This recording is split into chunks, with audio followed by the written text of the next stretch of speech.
has taken over. Let's go. It's Ferrall. Coast to coast. Steaks, chicks, stacks. You and I are going to make a lot of money.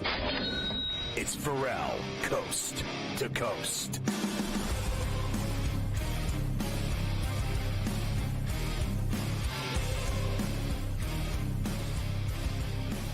It's Ferrall on a bench, coast to coast, in the biggest way possible, hanging out. The bad seed, the broken eight, a bad apple with a bad attitude. We are live in New York City, the Big Apple. Ooh, people dressed in plastic bags, directing traffic, some kind of fashion shake-up, along with the Tater King himself and the Tutty Master.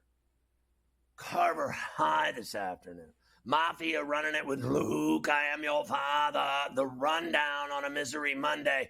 A double shot from Morency from Vancouver this very hour. Plus, in this hour, Pat Finlay of NBC Sports and the Fan in DC 106.7 talking about the Commanders. He's on the beat covering the team.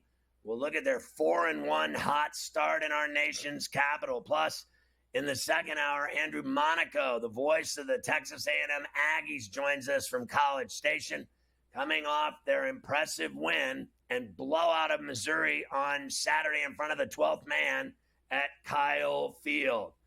So, I was talking to Carver High a minute ago. I thought the most unbelievable thing I saw this weekend was the Miami Canes. It's all about the U, baby. Cane Day, Cane Day, Cane Day, Cane Day, Cane Day. I just thought that, I was about 10 runs deep when I'm watching them down 35-10, and I just couldn't even fathom what I saw.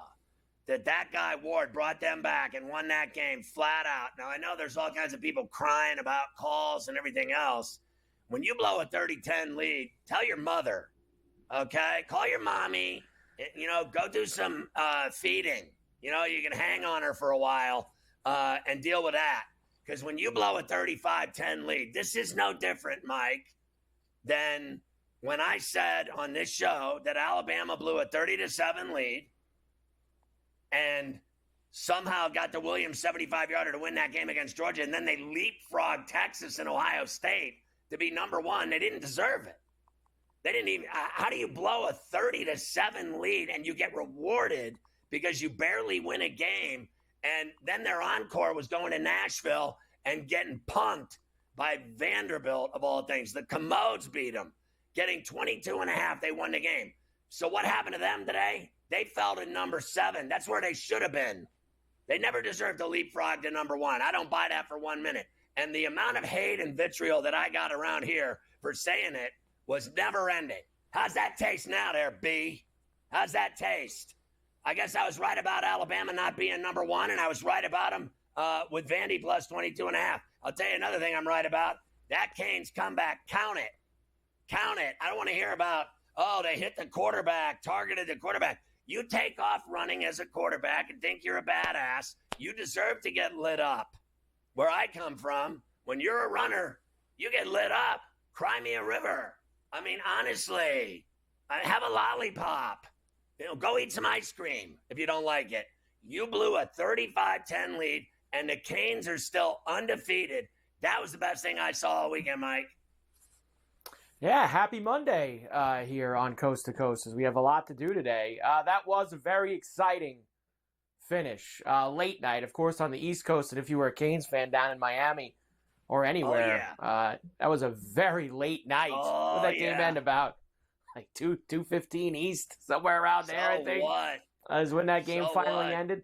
Look, when you come back from down 25, most of it in the fourth quarter, there's no doubt that you earned it. Now, were there a couple of shaky calls? I think there was a couple of shaky calls. There's no doubt about it. What game aren't there? There, no doubt. There's shaky calls in every game.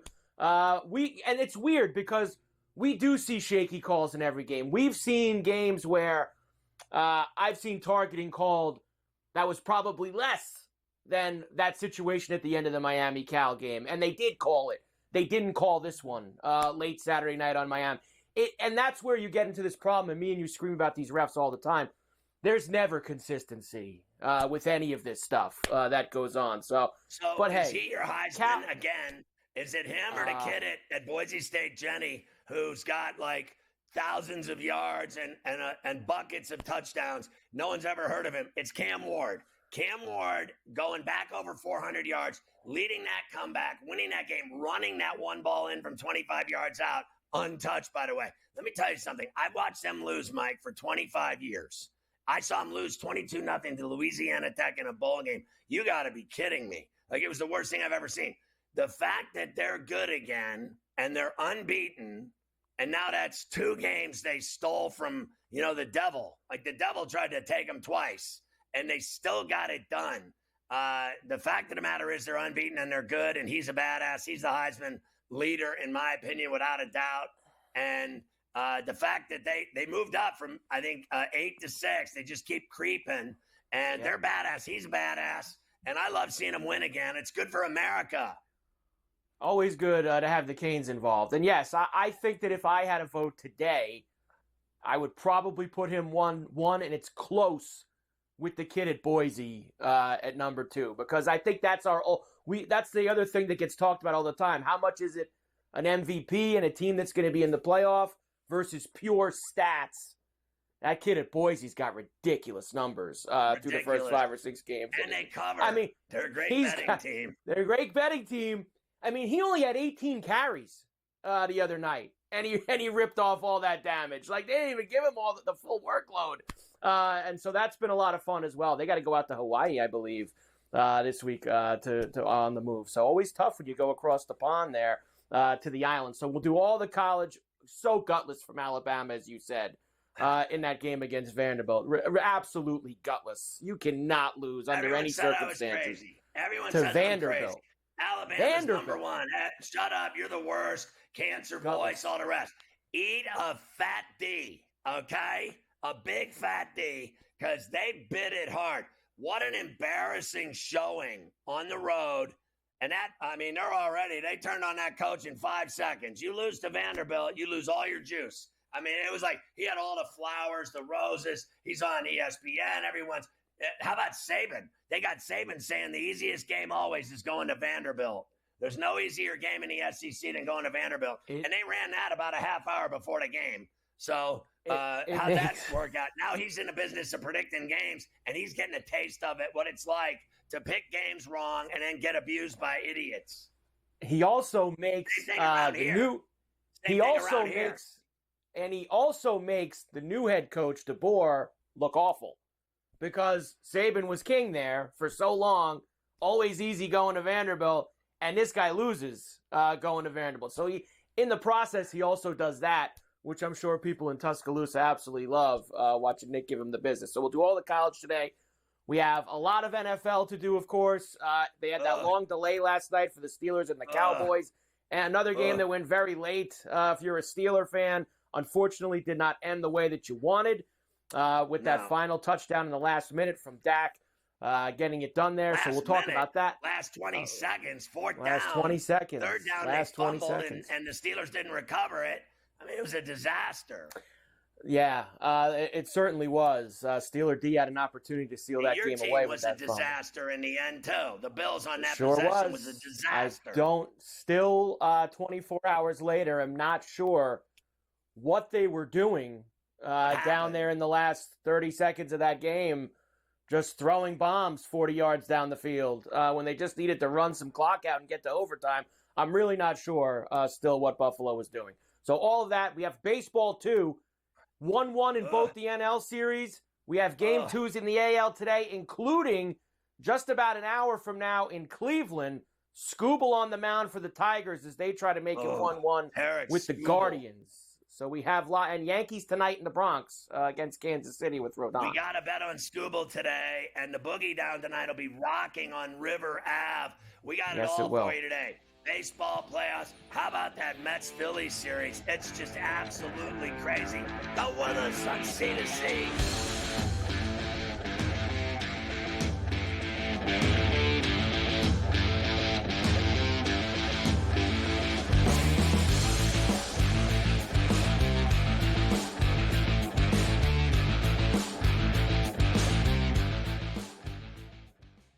anyone that's been to a sporting event, the atmosphere before a game, I think Game Time Decisions has that same exact atmosphere. This is our arena. This is what we do. There is going to be an energy to Game Time Decisions that you will feel night in and night out. The excitement you get when you lock your bets in, when you're figuring out what you want to do, we can zone in on the biggest games each night. I want this to be the place that people come to before the games start so they feel as ready as possible to lock in their cards. We are going to hit every single one of those markets that you need to know about. We're going to go through every single thing, and I've got a great team behind me that's going to help me get the job done. There is not going to be a better place, I promise you, than Game Time Decisions to get that new information, react to it, and be able to then bet accordingly. We will have everything at our disposal, and we will use that to our advantage. I'm Kevin Walsh. Tune into Game Time Decisions from 6 to 8 p.m. Eastern on SportsGrid. I do a sliding DiVincenzo to the one. Obviously, Terrence Shannon Jr., that is actually dynamic offensively and defensively. So we'll see how it works. I think it's a little bit of a work in progress. Do both teams win? Yes. I don't think at the end of the day, Minnesota could have afforded to keep Cat, Rudy, and Ant with that amount of money. Betting above the rim, only on SportsGrid.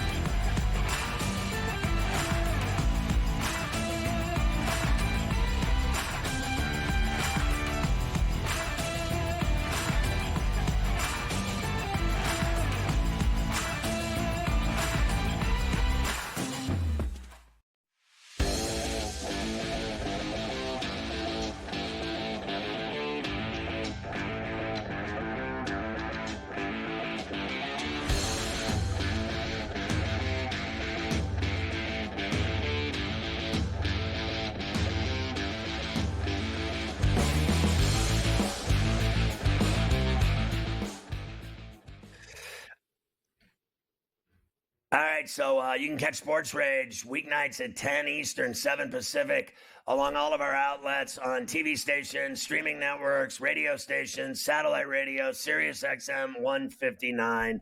And obviously, you catch Gabe with us, a double shot every day on C2C right here from Vancouver. So, Gabe, I don't know if you heard me talking about the craziest things I saw this weekend where the Miami Canes come back and then obviously Alabama losing at Vanderbilt. I would add that I was in a restaurant last night, and when Viennos hit that 2-run shot in the ninth, I heard this bar go up in a roar. I'm back in the back eating steaks, and I heard this roar, and I'm like, oh, my God. I looked at my phone, and it was 6-all. They did it again. I couldn't even believe they did it again. It's like all week, every game, 8th inning, 9th inning, these crazy Mets rallies and comebacks. It blew my mind, and then they lose on a walk-off Castellanos. But I just thought it was a crazy weekend. What was crazy about the weekend for you? I even talked to him about the Steelers choking at the end and the Bills choking at the end. You know what? We knew going into this weekend that it was going to be, a memorable and epic weekend of sports. You had everything colliding. It was almost one of these sports equinoxes clashing. But let me say, first things first, remember we spoke last week, and I know they even clipped a video of it, of me talking about high-scoring games with the Mets and Phillies, and here we are right now. So that series sort of as we expected. We said a lot of, 8-7 type games, 7-6 as we've seen. But, Scott, from a college football perspective, it was literally the craziest Saturday in the history of college football, like point blank. Like people toss around the greatest and the craziest. No, this was. We've never had this before. 5 of the top 11 teams in the country lost on one day. 5 of them. And the Miami Hurricanes nearly became the 6th and somehow dodged the bullet. And epic comeback Saturday night. And just what a day. I mean, from the way that the day started, Scott, not even the day they started. I don't know if you saw, I tweeted it out on Friday night. Bro, those psychos in Berkeley, crashed the gate, Scott, the night before. Yeah. Like, they showed up so early, security wasn't even there yet because they didn't think, listen, they'll start lining up a couple hours before. They're not going to show up at like 9 o'clock on Friday night and just crash the gates, are they? Yeah, they did. They did. So they, and think about it, college game day starts at like, it's like 6 in the morning there. It was literally 6 a.m. It was a madhouse in Berkeley, and it just went all day into that classic of a football game. Cam Ward's got ice in his veins. He really does. And, the best thing about Cam Ward, Scott, is if he turns the ball over or he makes a mistake, it doesn't faze him, right? It's like, okay, fine, doesn't matter. On to the next possession, right. it's a big skill, a big attribute to have. Right, especially like at the next level of National Football League. He'll be a good NFL quarterback. He doesn't get rattled, right? If it's going well, he's, it's fine. If it's not going well, he's the same. He's kind of he's so evenly keeled all the time. And I think the players feed off of it. I mean, is this Mario Cristobal or is it Cam Ward, right? I mean, it seems to me that Cam Ward's just putting this team on his back right now. You know what? He's the third choice still. He's still the third choice to win the Heisman right now. So I definitely think he's in the mix. But I don't buy that. I don't buy that at all. This guy, every game, he's got 5 400-yard games. One of them, a 380-yard game with 3 tutties. He missed it by a few yards, but literally almost every game around 400 yards. Another 400-yard performance the other night. Running the ball for touchdowns untouched. Taking them back 35-10 down to win a game on the road at Berkeley in a hostile environment. I mean, first of all, I know this kid Jenny up at whatever his name is at Boise. No one's ever heard of him. It's great that he's doing what he's doing. I won't deny he's phenomenal. Nobody's ever heard of him. He has 1,000+ yards. Nobody's ever heard of him. No one cares. No one even cares about that team except bettors. You and I. They hit for bets, the record, they cover. I like him. For the record, he is the favorite right now with the sports books to win the Heisman. He's going to be up against it because he does play for Boise State. You can't agree with that, though, can you? That he's better than what Cam Ward's doing down in Miami on a top 10 team? Well, number one, I'm not going to give the Heisman to anybody on the first Saturday of October, right? I mean, there's a lot of football left, Scott. If I'm voting for the Heisman Trophy winner, I've got, it's tough. Cam Ward's right there. I'm not taking anything away from him. He's having an awesome season. And I'll tell you what, Scott, you want to bet here, and I'll throw this to you. Cam Ward is 10-1 right now to be the number 1 pick in the NFL draft.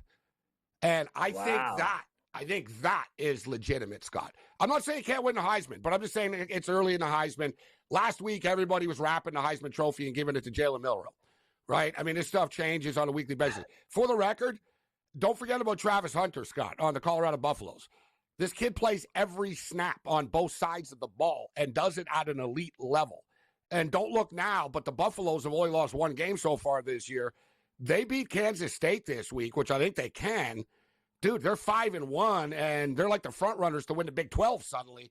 And then he's the second choice right now. So don't forget about Travis Hunter, Scott. Great football player, but Cam Ward's right there. Genty's going to have a problem because he does play for Boise State, unless he, gets like 2,500 yards and 50 touchdowns or something stupid. But he's sort of on that pace right now. But the number 1 pick in the draft, Scott, it's going to be a quarterback. Like the number 1 defensive player in the draft is James Pierce at Tennessee. Okay, I mean, I don't know if he'll actually be the number 1 pick. Travis Hunter, I can see Hunter being a top 5 pick, a top 3 pick. I don't know if Travis Hunter, someone's going to take a DB/wide receiver as the top pick. So let's assume it's a quarterback, Scott. And what do you think Jenny will get picked? Jenny, running backs, right? I'll say Jenny, mid-first round, late first round. Yeah, some kid from Boise State when they play Hamtramck. They screw. I don't think he's going to get drafted high. I think the other guys are all getting drafted high. I don't argue with you about Hunter. He's a badass. Where is that game? Is it in Manhattan or is it in Boulder? It's in Boulder. That's going to be lit. So they got a shot against them. That's no doubt. They got a shot against them. So as far as Cam Ward, though, you got Shedeur Sanders. Is Shedeur Sanders going to be the top quarterback taken into the draft or Cam Ward? And I think it comes down to those two, to be honest with you, Scott. Well, they're both really good. I think Cam Ward's having a better year.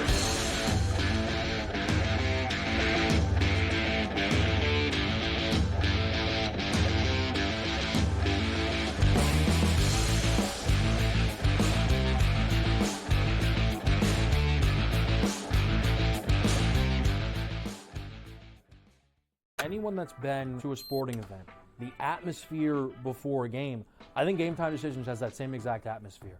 This is our arena. This is what we do. There is going to be an energy to Game Time Decisions that you will feel night in and night out. The excitement you get when you lock your bets in, when you're figuring out what you want to do, we can zone in on the biggest games each night. I want this to be the place that people come to before the games start so they feel as ready as possible to lock in their cards. We are going to hit every single one of those markets that you need to know about. We're going to go through every single thing, and I've got a great team behind me that's going to help me get the job done. There is not going to be a better place, I promise you, than Game Time Decisions to get that new information, react to it, and be able to then bet accordingly. We will have everything at our disposal, and we will use that to our advantage. I'm Kevin Walsh. Tune into Game Time Decisions from 6 to 8 p.m. Eastern on SportsGrid. I do a sliding DiVincenzo to the one. Obviously, Terrence Cheney Jr., that is actually dynamic offensively and defensively. So we'll see how it works. I think it's a little bit of work in progress. Do both teams win? Yes. I don't think at the end of the day, Minnesota could have afforded to keep Cat, Rudy, and Ant with that amount of money. Betting above the rim. Only on SportsGrid.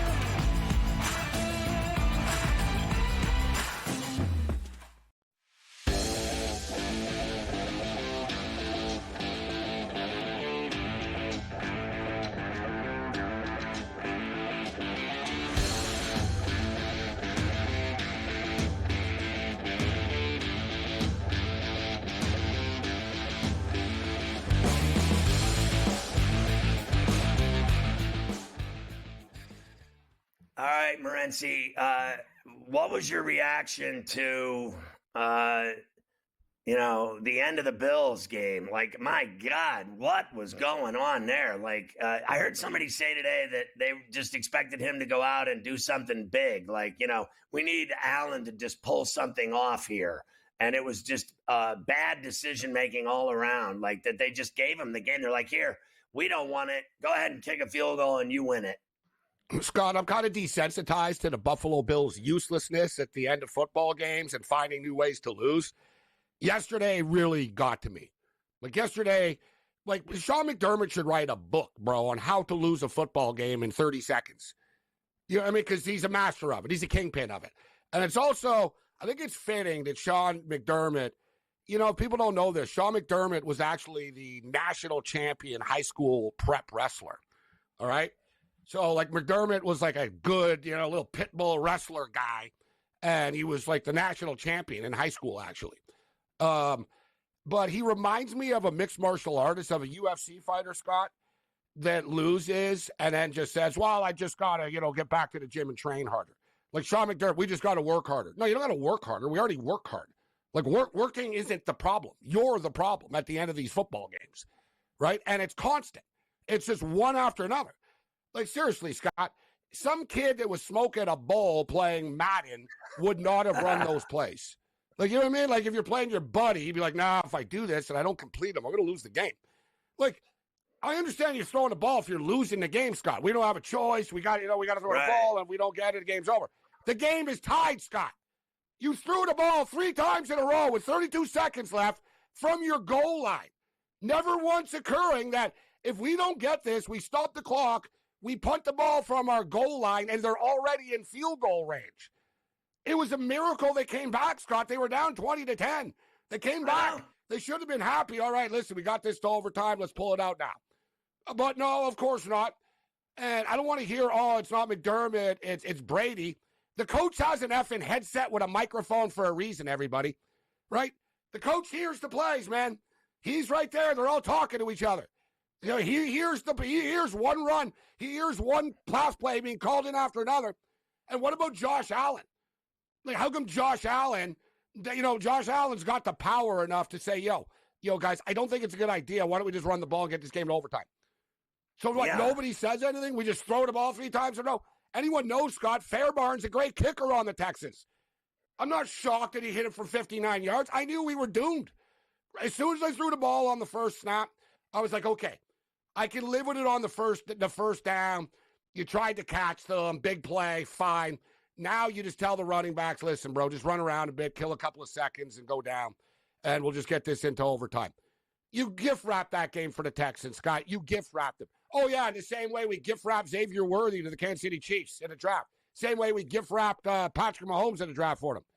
Dude, it's not the Bills players. It's, it's a definition of insanity doing the same thing over and over again. And I'm not even saying to fire McDermott because I think he's a pretty good coach. But the only way the Bills can win, Scott, is if they blow you out. Point blank. Where he does not have to think. If he has to think, 13 seconds, they lost to the Chiefs. It gets old, Scott. Yeah. It gets freaking old, bro. I'm just sick of it. They're going nowhere, this team. It'll be the same crap as always. They'll win the division and lose in the playoffs. Ooh, fun being a Bills fan.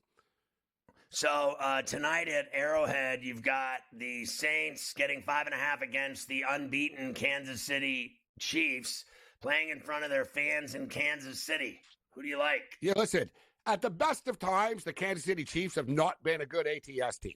They don't cover spreads, right? I know they've won 2 games by 7 points this year, but the injuries are just too much, especially now without Rashee Rice. You don't have Pacheco. You can only throw the ball to Kelsey so many times. Will Mahomes and Butker find a way, or I should say Chris Jones, because Chris Jones is probably the most valuable player on that team now, even more than Mahomes is. But, Scott, I got to take the 5.5 points, bro. I'm going to take the Saints. It's not like I think the Saints are a great team, but the Saints have a pretty good defense, actually. Their offense is okay. It wasn't as good as everyone thought after the first 2 weeks. But, guys, NFL teams that are getting 5 or more points this year in the National Football League are 19-5 against the spread, Scott. Look, Giants won outright yesterday. Cardinals won outright yesterday. Give me the points with the Saints, bro. Yeah, I thought it was even more. I thought it was 20-4 if they got more than 5. So it's just it's debatable. Unbelievable. Whatever. Close. I'm with you on the 5.5. I'm going to roll with it as well. Enjoy the game tonight, Morency. Good stuff. Thanks, Scott.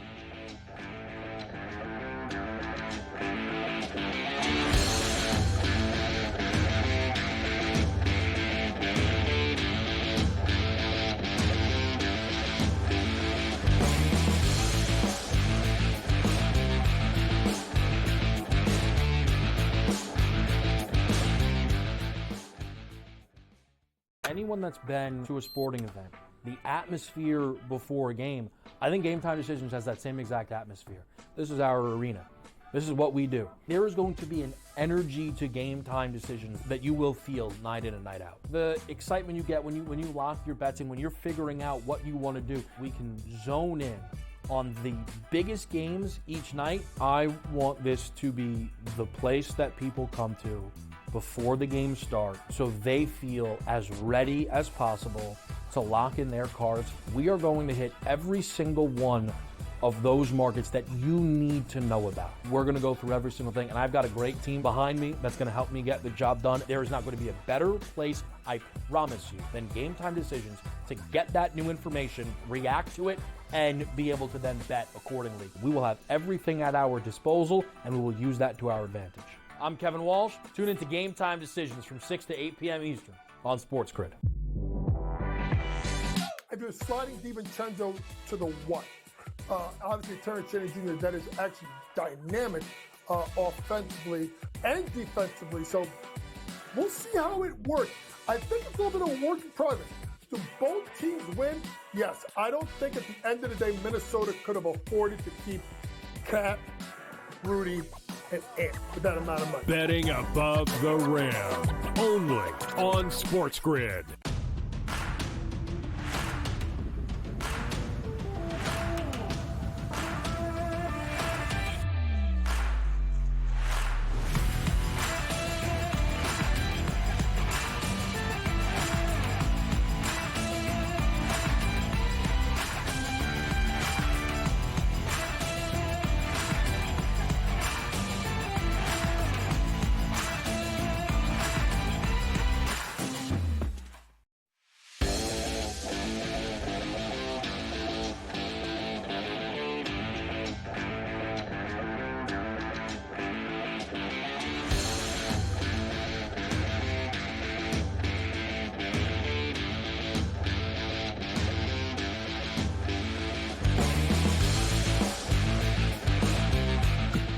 JP Finlay is on NBC4 in our nation's capital. He's also on 106.7 The Fan in D.C. He's everywhere in our nation's capital.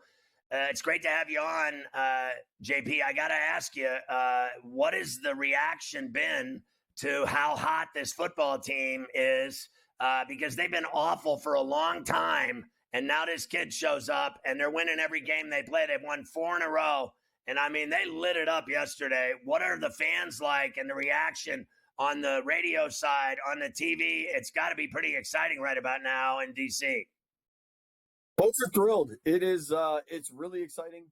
Jaden Daniels is arguably the most exciting player in the NFL, and it's been so long since there's been a quarterback here. Obviously, there was Robert's rookie year, but that didn't feel like this. This feels like a far more sustainable approach offensively. You know, when Robert came in, they introduced the read option in the NFL, and it was kind of took the league by surprise. Jaden is certainly running, but he's getting it done with his arm. The accuracy he shows from the pocket is unparalleled, honestly. It is really exciting. One thing that's kind of interesting, though, is there's still like this Dan Snyder era PTSD that some fans are kind of nervous to believe that they're this good. And I think this weekend's matchup with the Ravens is a huge opportunity for Washington. Listen, you want to go and win the game, obviously, but if you go and show you can go toe-to-toe with Baltimore, I think that changes the perspective of the Commanders around the league and even here at home. Do you think they'll be able to stop Lamar and King Henry? They've been running all over people and stepping on their faces. I mean, they did it again yesterday. Those two are literally winning games almost by themselves. Frankly, I don't think they're going to be able to stop them. But the counter isn't so much can they stop them, it's can Baltimore stop Washington. Washington put up 230 on the ground yesterday. And that's against a pretty good Browns defense. And if you look at their mutual opponent in the Bengals, Washington went to Cincy, put up 38 in a Monday night win. Baltimore went to Cincy, put up 41 in an overtime win. Like, those performances are pretty similar. Now, who knows if that will translate when they get to Baltimore. But do I think they can stop Lamar and Derrick Henry? Probably not. I'm not sure anybody can. But the Baltimore Ravens also have to slow down Washington because I think this might be more about, throwing the counterpunch than shutting them down defensively. Isn't it great, though, that, the football in the area on the Beltway, both teams are kicking ass. It's great for fans. Because It's been a long time, like I said. And you talk about the Snyder years, what a disaster that guy was. Honestly, fans just hated his guts. And things are changing now, and they're winning. And what a vibe to have both teams. I think the Ravens, ever since they started winning, they're going to keep winning. Everybody already knows how good they are. Now they're doing their thing. It's the Commanders. No one saw this coming. I thought yesterday when I saw the kid throw that sling to McLaren, it was just crazy. That pass was just beautiful. It was 60. So he had to escape out of a sack. It was 3rd and 13. He's able to get out of a sack that I don't know that there's 5 quarterbacks in the NFL that get out of the sack to begin with. He's rolling right, and you really saw some growth in Jaden Daniels just from week 1 in that he had plenty of open grass in front of him if he chose to take off with his legs, try to pick up the first down. He didn't, kept his eyes downfield, saw McLaurin deep. He didn't really get to plant his feet, set his shoulders. He just flung it. That ball had to go 60, 62 yards in the air. Terry brings it in. He's not able to keep his feet. He gets kind of tackled there, goes down at the 2-yard line or whatever. But the physical gifts, Daniels, the throws he was making, the touchdown throw he had to De'Ami Brown. The accuracy on that ball in the corner of the end zone is just unbelievable. You match that with the accuracy on the touchdown throw to McLaurin on the Monday Nighter against Cincinnati.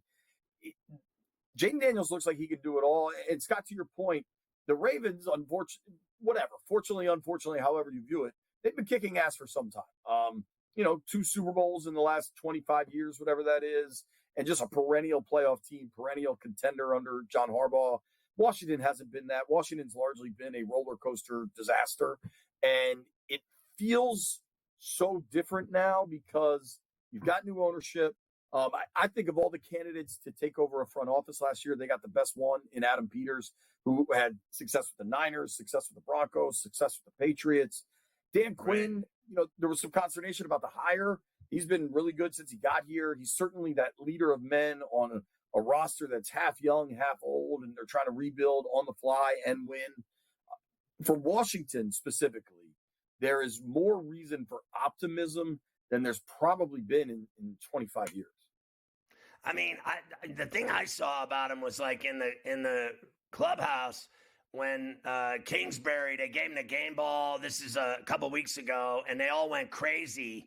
And just I saw like a connection with Quinn and his coaches and players that I haven't seen there in a long time. I never thought Kingsbury, he got all this juice out in Arizona because women loved him and he had a badass house and all that nonsense. Now he's actually coaching because he never did that in the desert, but he's actually coaching with his team.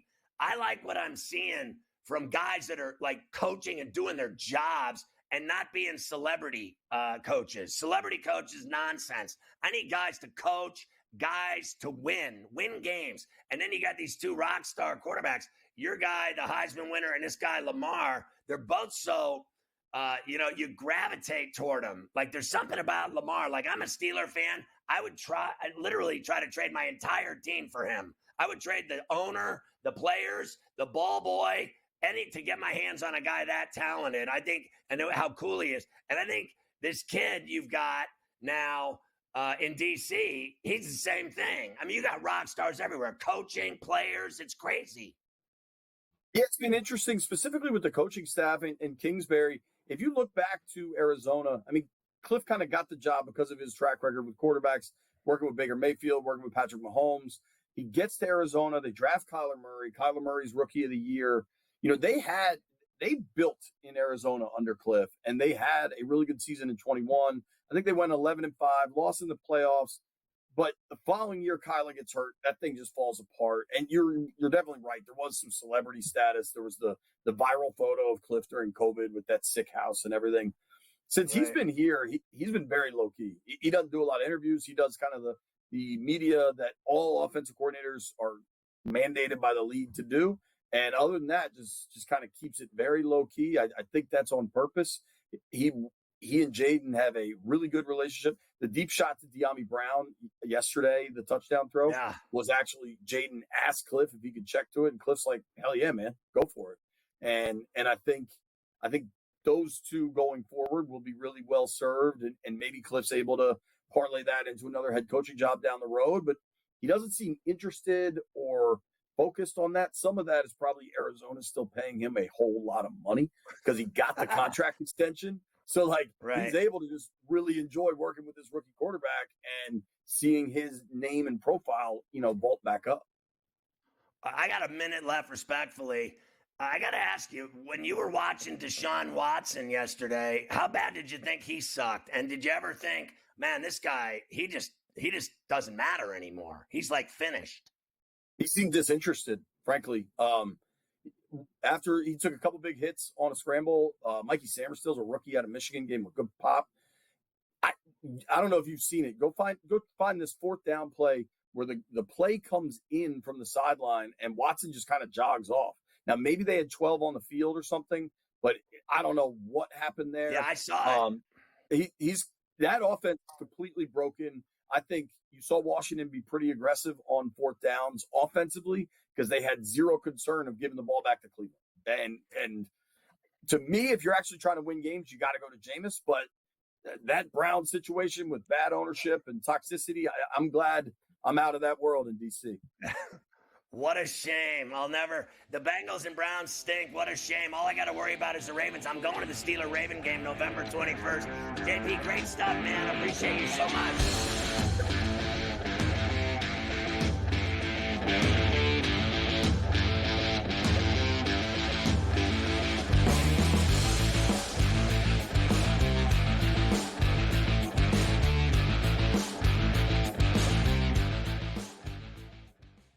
Anyone that's been to a sporting event, the atmosphere before a game, I think Game Time Decisions has that same exact atmosphere. This is our arena. This is what we do. There is going to be an energy to Game Time Decisions that you will feel night in and night out. The excitement you get when you lock your bets in, when you're figuring out what you want to do, we can zone in on the biggest games each night, I want this to be the place that people come to before the games start so they feel as ready as possible to lock in their cards. We are going to hit every single one of those markets that you need to know about. We're going to go through every single thing, and I've got a great team behind me that's going to help me get the job done. There is not going to be a better place, I promise you, than Game Time Decisions to get that new information, react to it, and be able to then bet accordingly. We will have everything at our disposal, and we will use that to our advantage. I'm Kevin Walsh. Tune into Game Time Decisions from 6 to 8 p.m. Eastern on SportsGrid. I do a sliding DiVincenzo to the one. Obviously, Terrence Jennings Jr., that is actually dynamic offensively and defensively. So we'll see how it works. I think it's a little bit of a work in progress. Do both teams win? Yes. I don't think at the end of the day, Minnesota could have afforded to keep Cat, Rudy, and Ant with that amount of money. Betting above the rim. Only on SportsGrid.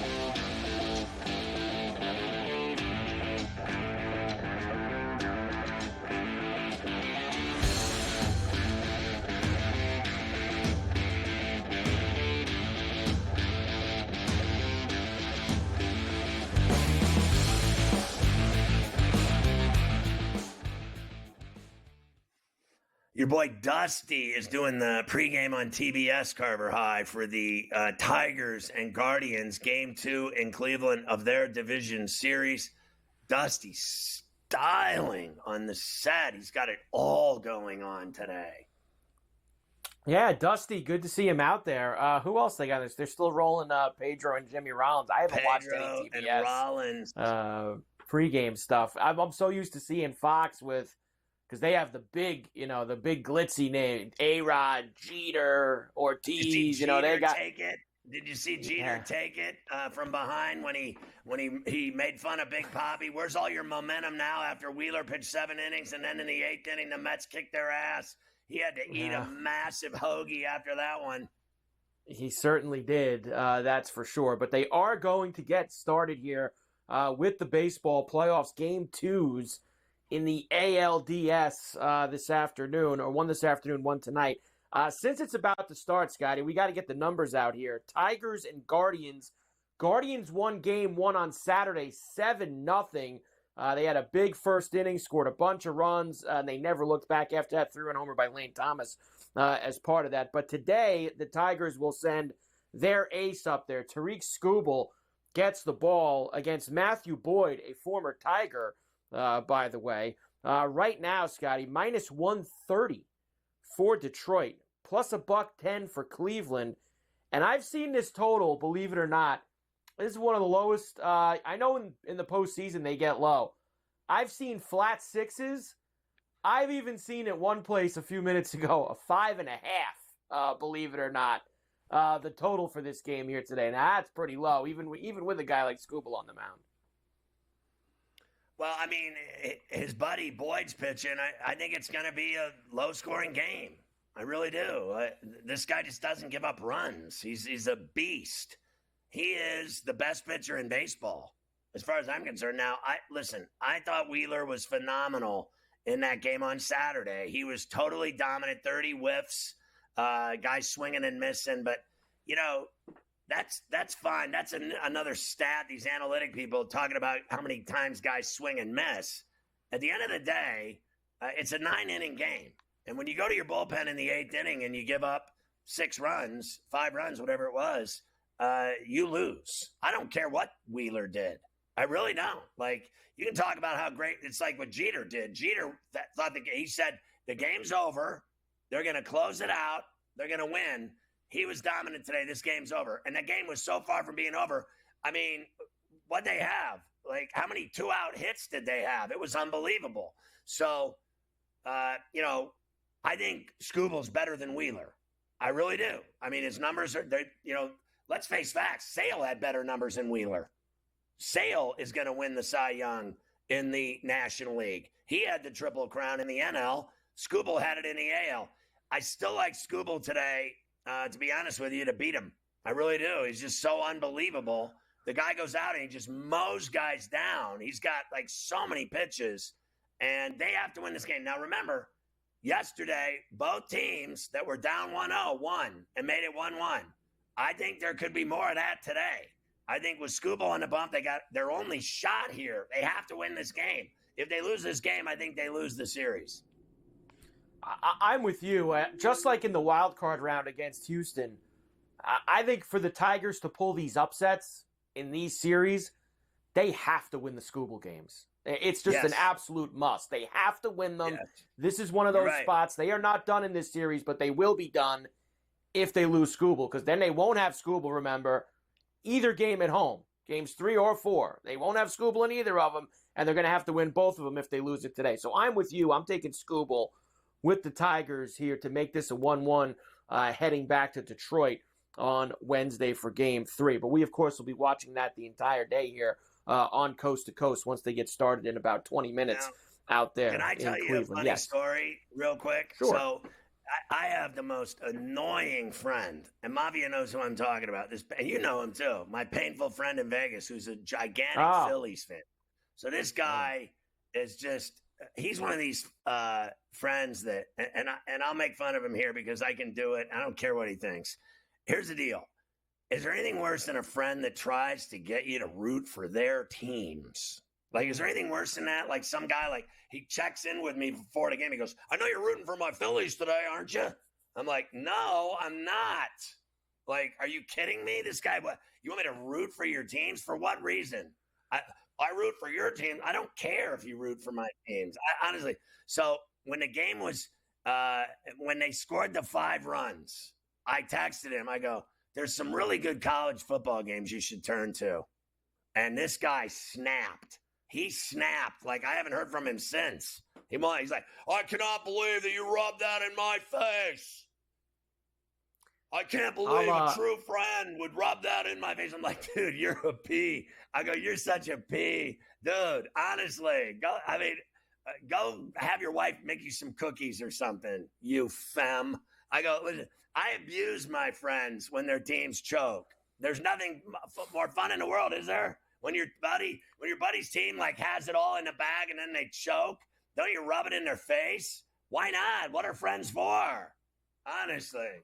I'll even take it a step further. I mean, honestly, like my mother will text me, "You rooting for the Mets today for me?" or something like that. And I'll be like, "No, I'm not rooting for the Mets for you. No, I'm not. I'm sorry." That's how it is. I don't root for the Mets. That's it. It is what it is. I root for the Yankees. I'm not rooting for the Mets. Honestly, if we're betting on them, we'll root for them. That's for sure. But that's the only time that we root for them.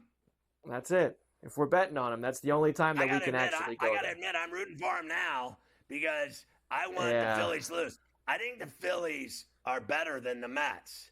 But I think the Mets are hotter than the Phillies. I think they're playing better baseball than the Phillies right now. And since June 1st, the Mets have been. I know there's like everyone has a different team that they say is the best team in baseball since June 1st.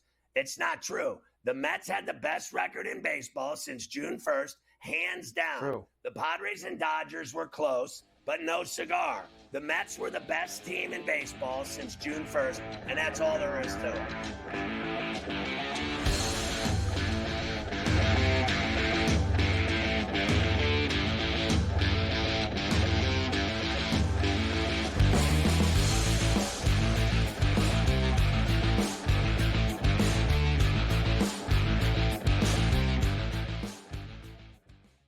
Anyone that's been to a sporting event, the atmosphere before a game, I think Game Time Decisions has that same exact atmosphere. This is our arena. This is what we do. There is going to be an energy to game time decisions that you will feel night in and night out. The excitement you get when you lock your bets in, when you're figuring out what you want to do, we can zone in on the biggest games each night. I want this to be the place that people come to before the games start so they feel as ready as possible to lock in their cards. We are going to hit every single one of those markets that you need to know about. We're gonna go through every single thing, and I've got a great team behind me that's gonna help me get the job done. There is not gonna be a better place, I promise you, than Game Time Decisions to get that new information, react to it, and be able to then bet accordingly. We will have everything at our disposal, and we will use that to our advantage. I'm Kevin Walsh. Tune into Game Time Decisions from 6 to 8 p.m. Eastern on SportsGrid. I do a sliding DiVincenzo to the one. Obviously, Terrence Jennings Jr., that is actually dynamic offensively and defensively. So we'll see how it works. I think it's a little bit of a work in progress. Do both teams win? Yes. I don't think at the end of the day, Minnesota could have afforded to keep Cat, Rudy, and Ant with that amount of money. Betting above the rim. Only on SportsGrid.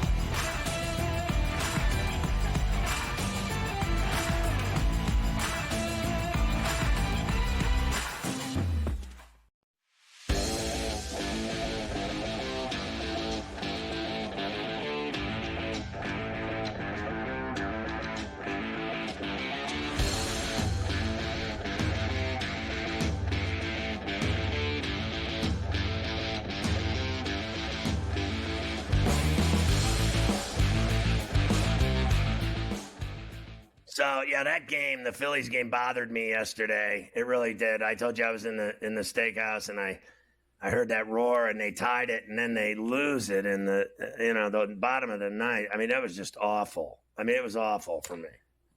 It really was awful. A wild game, 7-6, the Phillies beat the Mets. The Mets actually, for the first time in a while, got themselves a lead, right? Out of the gate with the Vientos and the Alonso homers early on. Phillies come back and tie it. Mets retake the lead on a Nimmo homer. Phillies come back and take a 6-4 lead. Vientos hits a huge homer in the top of the ninth, the second of the game, to make it 6-6. But the Phillies got the last at bat at home, Scotty, and they take advantage of it. Phillies radio, WIP in Philadelphia. McGill at 1 ball, 2 strikes. Looks back at second. The pitch. Swung on, line down the left field line, and that's going to win it. Castellanos has done it. Turner is scoring, and the Phillies walk it off here in the bottom of the ninth. A Game 2 victory, 7-6, as the Phillies come racing out of the dugout, dancing around between first and second as Nick Castellanos has won the ball game. Yeah, it just made me sick to my stomach. I couldn't even enjoy my expensive dinner. Honestly, it just ruined everything. I had to get another drink. Couldn't enjoy it. I think getting a split in Philadelphia, I understand you hadn't that chance to win that game, but getting a split in Philadelphia I think is good for them. Heading home tomorrow for a Game 3 at Citi Field, which, by the way, I mean, it's been forever since the Mets have been home, Scotty. They have not played a game at Citi Field since September the 22nd. They've been to Atlanta, to Milwaukee, back to Atlanta, back to Milwaukee, then to Philadelphia, and now they are finally going home. Mets manager Carlos Mendoza, very happy about that. You guys have bounced back from a bunch of losses similar to this. How do you expect the team to come out Tuesday? Same. You know, and I mean, we came back in the ninth inning after losing the lead. So off day tomorrow, and can't wait to play in front of our fan base. It's been a while, so we'll be ready to go. Yeah, listen, I'm stressed out for them. It is not going to be easy at all. You know, they're going to Nola's pitching. He's tough. They have great pitching, and their bats are just as good as the Mets. I mean, both teams can really score and can really hit home runs. So I think those first 2 games were really exciting in that series. And I got to be honest with you, when I saw the Padres kick the Dodgers' ass like that and saw those fans losing their shack. I mean, they were losing their shack at the Ravine last night. They didn't know what to do with the Dodgers not winning. They lost it. They lost their cool. I thought the fans were jerks. And then, the Yankees struggled to beat the Royals. So I thought the best games were the Phillies and Mets games. Wheeler dominating for 7 innings was a great game. And then they explode in the 8th inning on their bullpen on 5 relievers. That was a great game. It was very exciting. Like when it happened, I went nuts. I was like going nuts when they started scoring runs. And then that game yesterday was crazy. The Mets and Phillies is everything we thought it would be. We told you nobody wants to watch the Milwaukee Brewers do anything.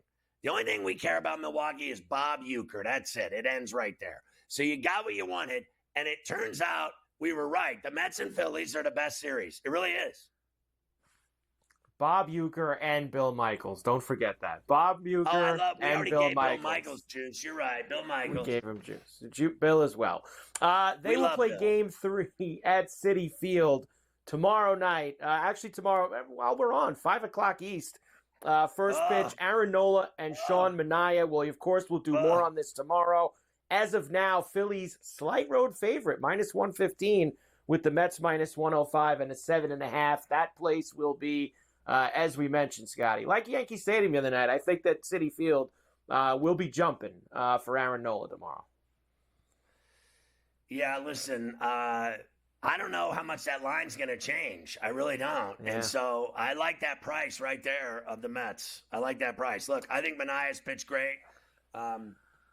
I think they've had all kinds of performances. Their pitching has been unreal. Quintana, I think they can play toe-to-toe with the Phillies. I mean, it's going to be the same thing. Yeah. Someone's going to win these games in the 7th, 8th, and 9th inning. I think the series has become a bullpen series.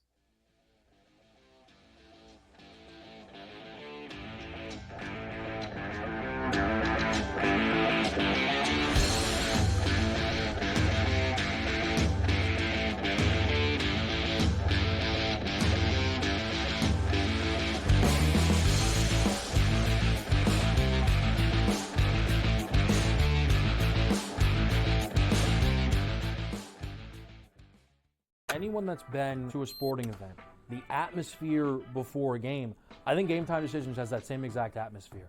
This is our arena.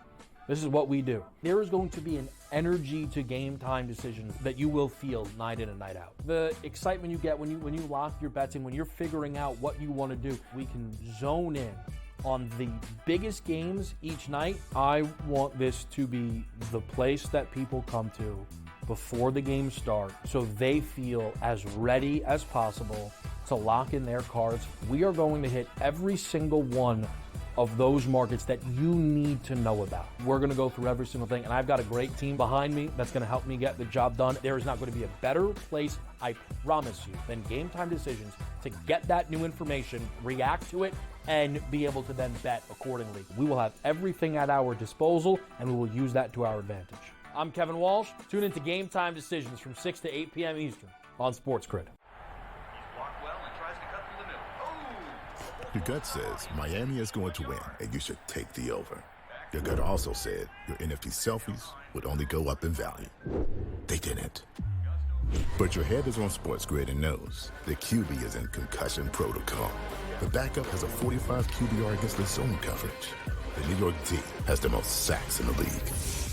So yeah, trust your head. It's smarter to be on SportsGrid.